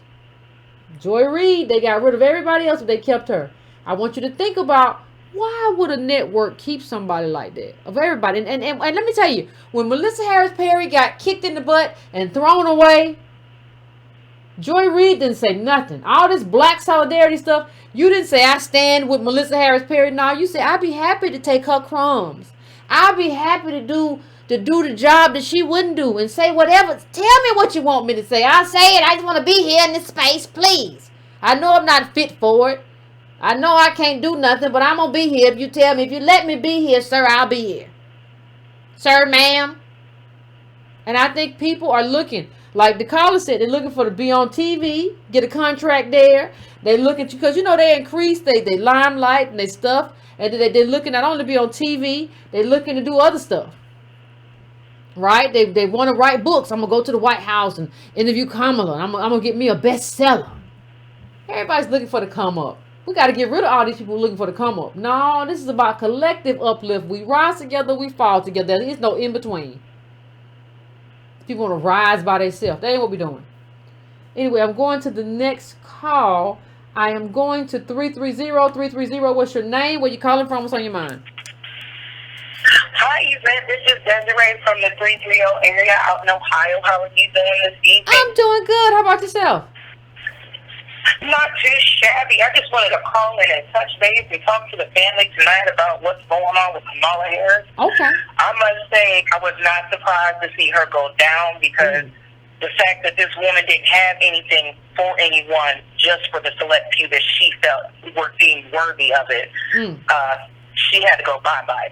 I think another reason why she went bye-bye is that when Representative Tulsi Gabbard got her at the, I believe it was like the third debate here in Ohio, where she just completely laid her records bare about how she would, laugh about how she was smoking marijuana, but they'll turn around and put people in jail for the same thing that she was laughing about. Then also on top of that, you had the situation where she had put parents in jail for truancy. Yeah, we talked about it. It's like, right. And so these are things that affected how, especially in our community, how that affected us. And you expected us to ride with you when you throwing up in jail trying to get money to fight fires and everything else under the sun, but you want us to ride with you? No, that can't happen. And she's a black woman. Black women support black women at all costs, no matter what. They can be wrong as to the. That's it. Well, here's here's another thing. She's always talking about the black woman. Where's the black man? Because you cannot have a black woman without her man. Where is he in all this? Nowhere. She does not promote anything that would help black men. She does not promote anything that would help a black family. Nothing on the agenda. But you want us as black women to say, hey, we need to throw all our men out and ride with whatever you tell us is okay. No, I'm not cool for that. None of us should be cool for that. None of it should be, no.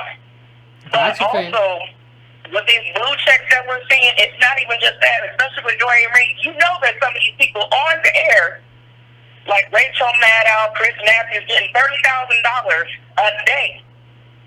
$30,000 a day is quite an incentive to want to, keep your mouth shut and do the job and focus on what you got to do to throw them under the bus. Yeah, that's true. So I think that's one of the reasons Dorian Reed is still on air. You got a point, so, I mean, she might not be getting that by much, but she's probably getting just enough just to keep the Negro entertained and keep looking back at and looking at her show. It's more than she gonna get anywhere else. Ain't nobody else paying her. Because remember way back when Cameron Hall was on MSNBC, she was the it girl, and then all of a sudden Cameron's gone, and now we have Joy Reid. Now Cameron Hall is ADOS. Joy Reid is not, and nobody's starting to question that aspect. Well, thank you, Carla. I appreciate it. You brought up some good points. Let me tell you. But like I just said, Carla, I'm gonna address something else you said offline. Thank you. That was a good call. Let me say something else. I think it says something to donors. Like the caller pointed out a good point about Tulsi Gabbard. When Tulsi Gabbard could surgically undo you on a debate stage.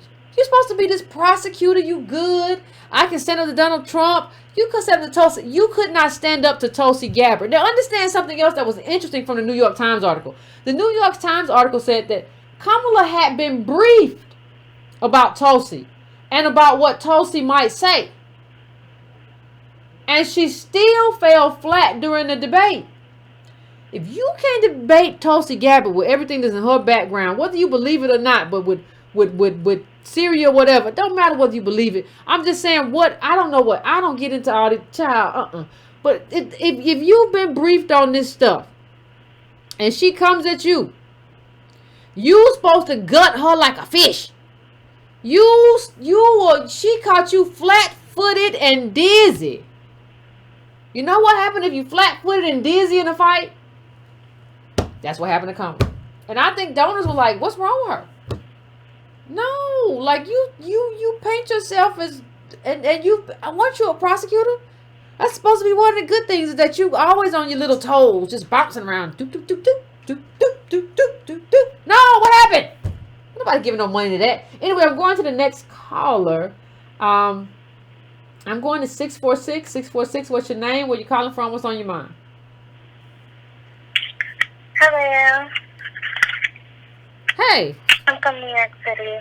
Hi. I'm from New York City. Why are you so mad at immigrants? Somebody called in and tried to change their voice and said, hello. Hi. Why are you so mad at immigrants? Listen, if you're going to call here and be mad, don't disguise your voice. Like, don't call here like you 5. Hello. Hi. Why are you mad at immigrants? Child, people is off. Did you know people off? People need medicine. Medicine is your friend. You need medicine. Anyway, I'm going to the next call. I am going to 765. 765, what's your name? Where you calling from? What's on your mind? What's going on, Yvette? This is Jermaine calling from Dallas. What's going on, Jermaine? What's up with you? Nothing much. I wanted to kind of cover a couple things. I got into a little debate on Twitter with this lady about Kamala Harris in regards to, and she was referencing Obama, because a lot of us quote that was it the Griot, where she said, "Of course I'm not going to do anything for just black people." No. So she was like, "Well, Obama said the same thing," and I had to explain to her. I'm like, "No, Obama wouldn't say that. Like he said it somewhere, but he wasn't dumb enough to say that." You know what I mean? And like he like indirectly told us like, yeah, I'm not gonna just work. I'm not gonna do anything just for y'all. But he never just came out and just blatantly told black folks he's not doing anything for us.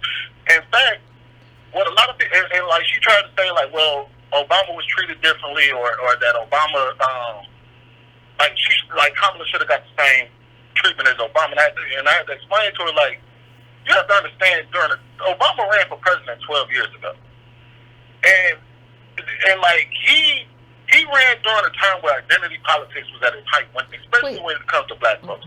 We all of us, except for probably you, Tony, Cornel West, all thought this dude was African American, half white, of course, but we all thought that dude was African American. And like when Obama ran, that was my very first time voting for a president. I had just turned 18. And I can admit, and I don't know about anybody else in the chat, but I can admit, I pretty much voted for the dude because he was black. You know what I mean? I wasn't that into politics. I just knew, like, this was the first viable black option that I've ever seen in my life. You know what I mean? Like, he actually had a chance at winning.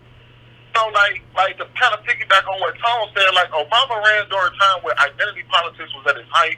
Obama was a suave candidate, knew exactly what to say, and, you know what I mean? Had Michelle Obama on his side. You know what I mean? Black, white, black family.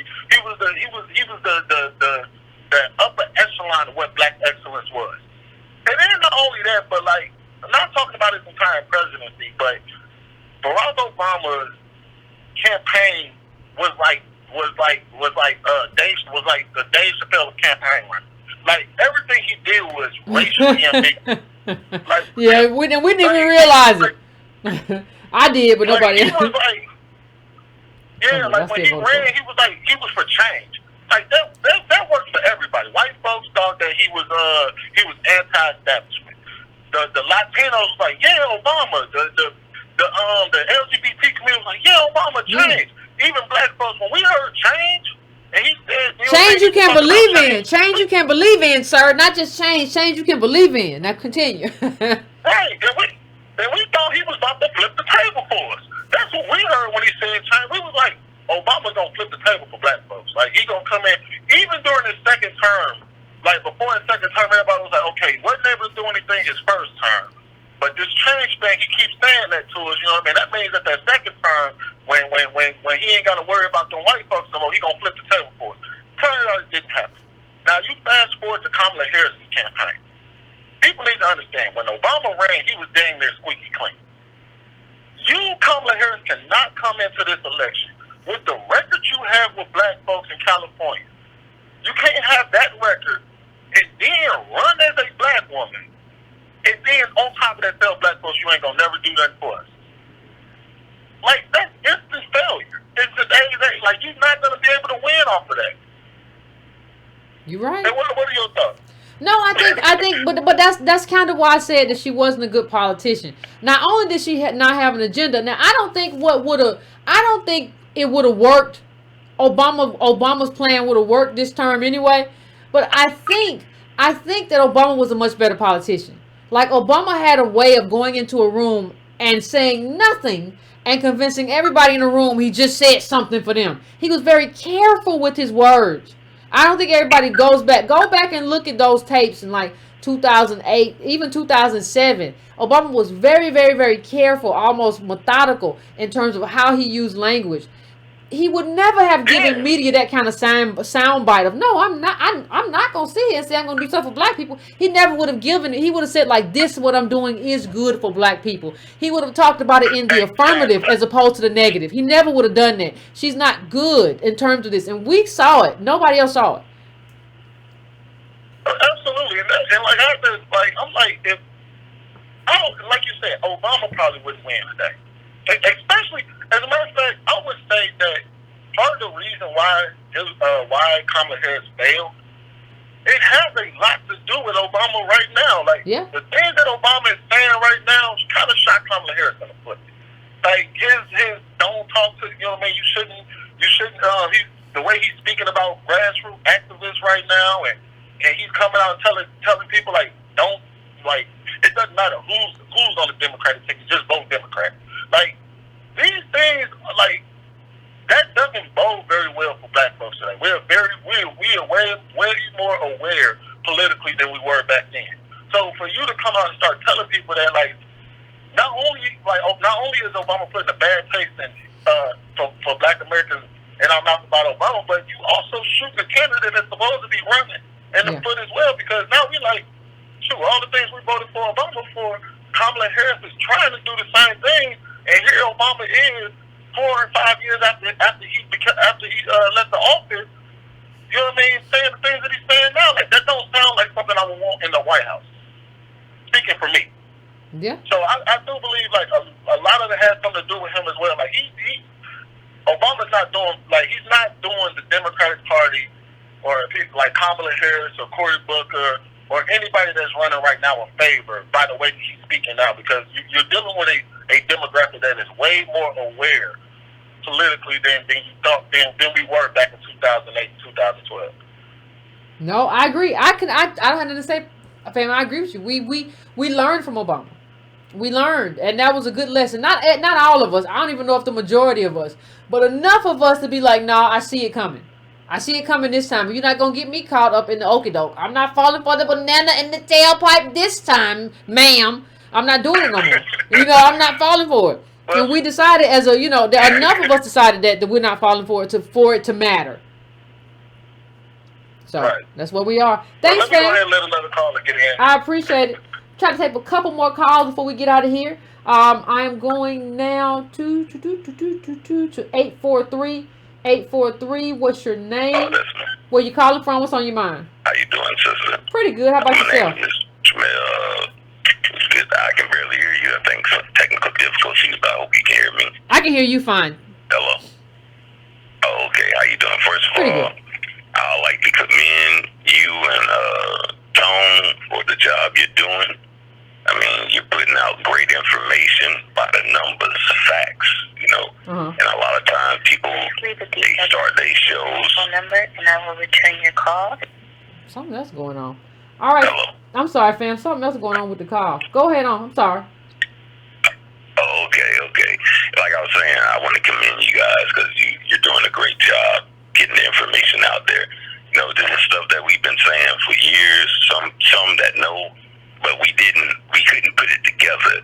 And you make a good picture, And thank you, fam. I just want to commend you for that. And next thing, Obama, when you said symbolism, that was like the perfect description.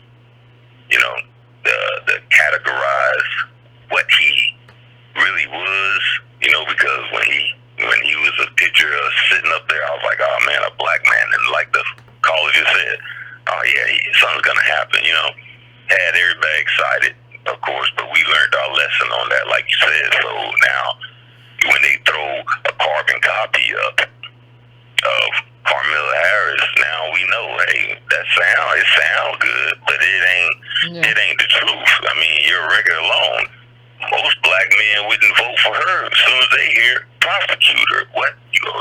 What? I mean, well, it's not even like you were a progressive prosecutor. You beat a progressive prosecutor. Like, you were not a progressive prosecutor. It's not even like you got involved and said, you know what, I'm going to change the way law enforcement does something. God, what state is that? There's one state. There's one city where they actually have a progressive prosecutor who is trying some innovative things. I can't remember what city that is. It's not a state. It's a city.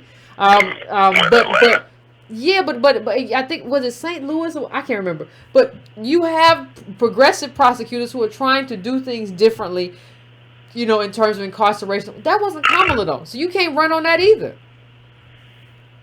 Right. So, I mean, it's like the truth is out there. You guys are putting out truth, and believe it. You can believe, it, and a lot of people don't seem to want to recognize it, but they're listening. This rabbit hole goes deep. As far as when you look at Obama being in office, but prior to him, you had Bush, and look at the climate that was going on. It's like it's a stage, and that's the show. You talk politics, it's like a movie show. You got one president destroying at war. We're sinking in the tank real fast, and they throw up a black face like, look, you guys arrived. Don't be so mad. Now they don't went be right so back mad. to their agenda. No, I said you said don't be so mad. Yeah, you're right. I'm gonna let you finish up. I'm sorry. Right, you know, they saying, don't be mad. Look, a black man here. Everything is great now. America's great.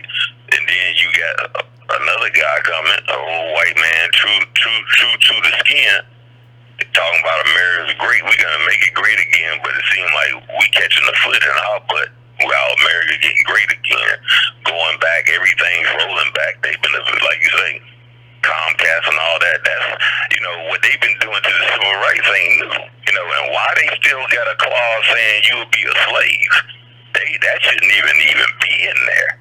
I mean, when you look at it, we don't need anything talking about slave again. I hear you. I want to thank you for the call. It was an interesting call. I appreciate it. I'm trying to let a couple more people get in here, but I appreciate it, call. It's interesting times. That's all I can say. It's interesting times. I want to go to 404 now. 404, what's your name? Where you calling from? What's on your mind? Hey, Yvette, this is Mike from Georgia. How you doing? Long Pretty time good. no talk to. How you been? Alrighty. Hey, I just wanted to say that, you know, there's an old saying that goes around that says you get promoted or you get lifted up to the level of incompetence. And I believe that Kamala, throughout her career, has been protected as a prosecutor, as a California AG. She's been shielded from her incompetence, and this campaign really showed that this woman has been basically using her, the way she looks. I mean, she looks like someone that should be effective, that is strong, that is powerful as a black woman. But when you peel back the layers, this is just a woman that is incompetent at what she's doing. She don't know what her staff is doing on the campaign. There are things that came out when she was the AG that she would get shielded by her staff, that she didn't know what her staff was doing. Black people were being withheld, released to fight firefighters. She didn't know about it. So it just shows that this woman has risen to a level of incompetence. But you know what else it showed, fam? It shows that, like, you were passing the buck. Like, I remember when the firefighter stuff came out. I don't know if y'all remember, there were prisoners who were fighting fires in California for a little tiny piece of money, I think it was. But they were fighting fires, and they had. And she was like, I didn't know. My office. And the minute I found, I didn't. And I always have a problem with people that pass the buck. And people hate leadership, but that's why leadership is important. You need somebody to be like, my fault. I did that. I got to fix it. Right? Like, she was just, every time she just kept saying, when stuff popped up, she just kept saying, like, I don't know how I was supposed to know. Who told me? Ain't nobody tell me. I ain't know. I wasn't there. When they said it? Who said that? He said what? She said what? Who said what? What she said? It was just too much. Exactly. And, you know, what the caller said before about Obama, I want to just piggyback off of that, is that, you know, Obama is the gift that keep on giving. As long as he keep opening his mouth, he's revealing to black folks exactly who he was before he was elected, when he was elected, and now that he's out of office. He never was for black people. That's a great line to end on, fam. I appreciate you calling in. He never was. He was for himself and his own ambition, and now he's living his best life. And we worse off than before he got there. Thank you, Obama. Thank you so much. Appreciate you. Going to my last call probably for the night. 617. What's going on?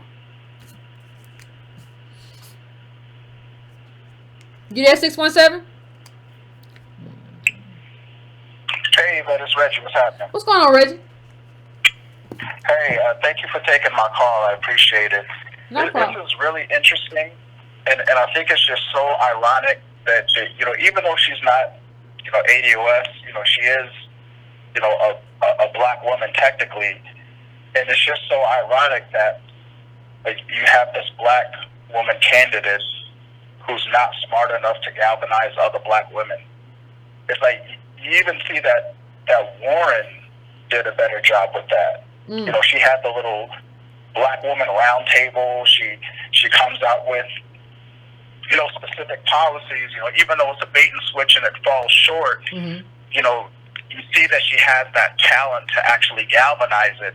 And like you said before, she messed up the money, because I went and looked back at the source for the open secret source where you got the fundraising numbers from, and And I found out Joe Biden raised around the same amount of money as her, and he's still here. Yang, less than her, still here. Gabbard's still here. Klobuchar's still here. It looks like the donors just abandoned her because she's just unraveling. She unraveled on the debate stage. The campaign's unraveling. Like the brother said in the call earlier, in terms of, her office as AG, she was unraveling. And like I said with Warren could kind of find a way to galvanize black women, got the little black woman org to endorse her. And to your point, Kamala couldn't even get chairs for the AKAs. Anyone that's connected to black life, whether you go to college or not, the sorors don't play.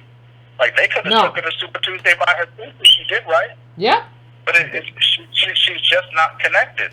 And I think it's so interesting when they talk about the black women being the backbone of the party, and they're not actually listening to black voters. Now, I really would have thought that when that Essence poll came out, it was really interesting. It showed that about a third or so of young black female voters said that they felt that no party represented their interest. I don't understand how no one, like no pundits, no strategists, how that wasn't on MSNBC to where they're like, look, black women are the backbone of the party. We have to fix this right now. The Essence poll came out, and a third of young black female voters are totally disaffected. So I think part of it is, they're kind of catering to the old black female voter, the old black male voter. But I think in the era of the Black Lives Matter, when so many young black women were just politically activated and engaged, like how do you miss that unless you are totally incompetent, or you just are not interested in black women or black people? It some of the conversations that I was, having with some young black women, in my city, and another brother who was having conversations with older black women, it's like they're engaged and they know what's going on. And, granted, us as ADOS, we're saying vote down ballot, but some of them are so furious. Like, I'm telling you, Yvette, I was begging sisters, like, please, just come out to vote, even if you leave it blank.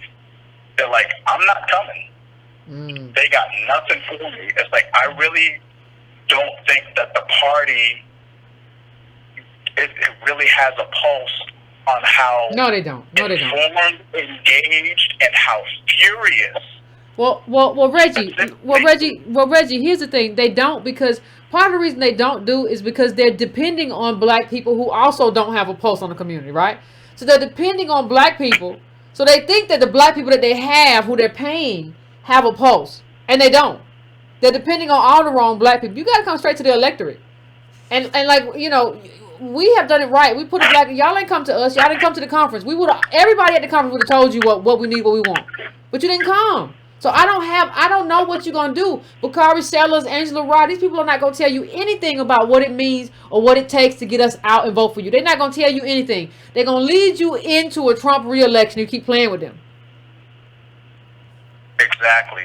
And that's what I was telling, because Presley came back to district a few weeks ago, and I was talking to one of her aides, and I don't know if it sunk all the way in. It's like, I was sort of like, look, Presley's, she's checking in with the district, she's going to survive, but I don't know what the party's going to do. And I really don't know if that sunk in.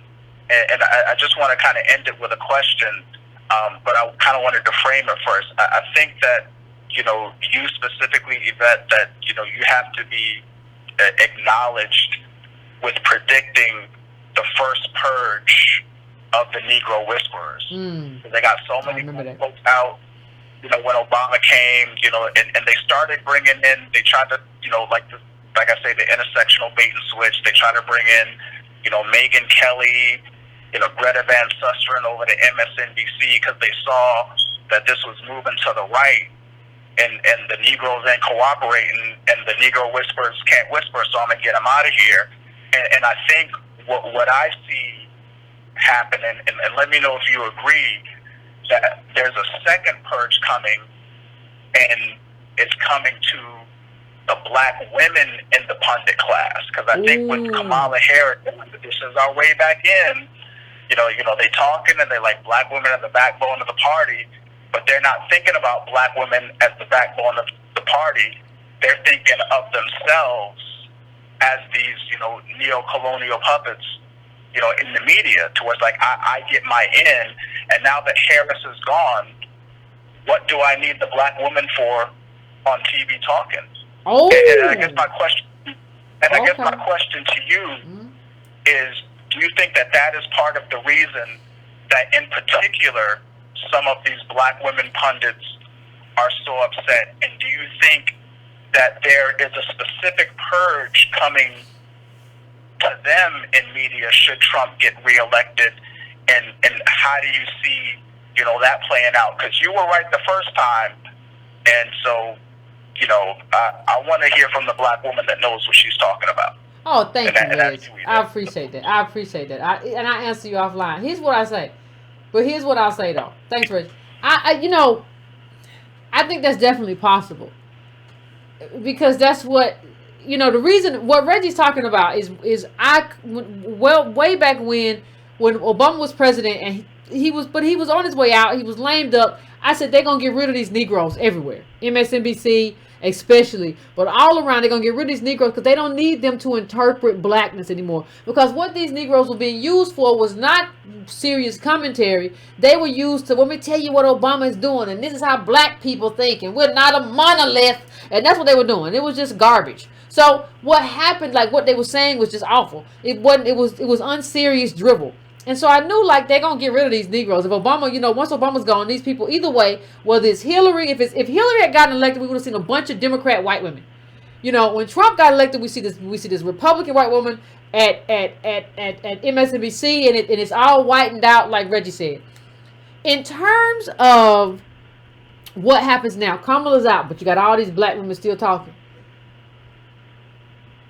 I don't know if they get purged so much yet, because we still got a lot of influx going on, right? It's not going to be a black one, but we don't know who it's going to be. But I think they were poised to elevate themselves. So what you had was a bunch of black women who were poised to go back to where they were during the MSNBC times. Like, they were going to be giving shows again. They were going to have, Angela Rye was already doing her little show and dressing up with nice earrings and shiny things and couture.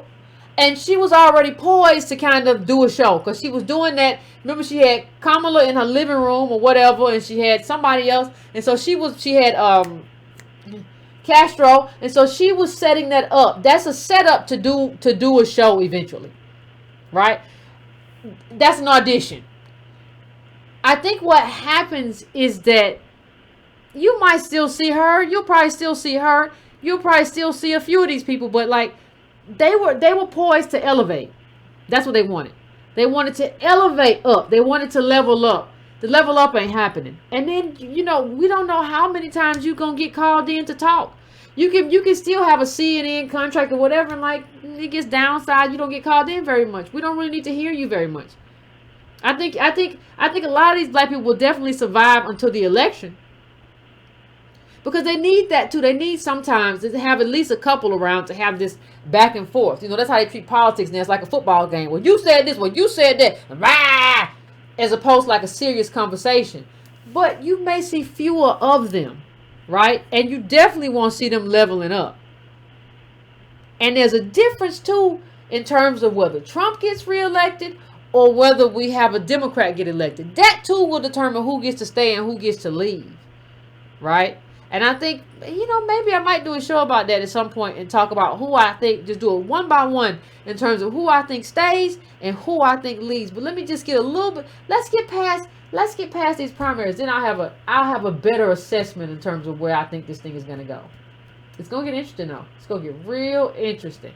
Bam! We are at the 2-hour mark. So I have to let everybody go. I apologize if I did not get to you tonight.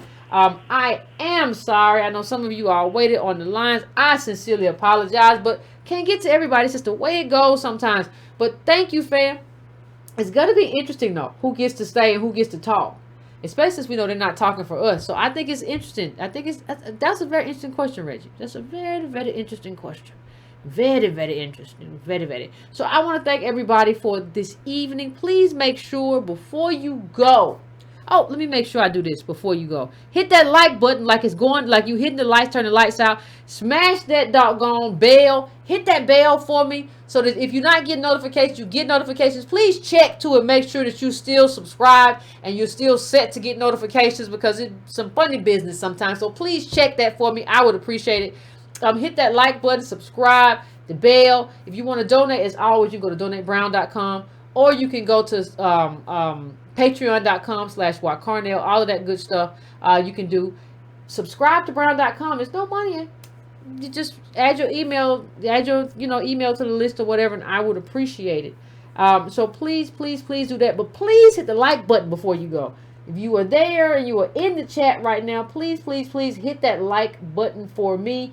Hit that like button before you leave the room. I would appreciate it. And don't forget, last Thursday in January, that's the 30th, January the 30th, we're going to be reading They Were Her Property. These white women slave owners. We'll talk about gender. We're going to be reading that. Fam. So please get your book.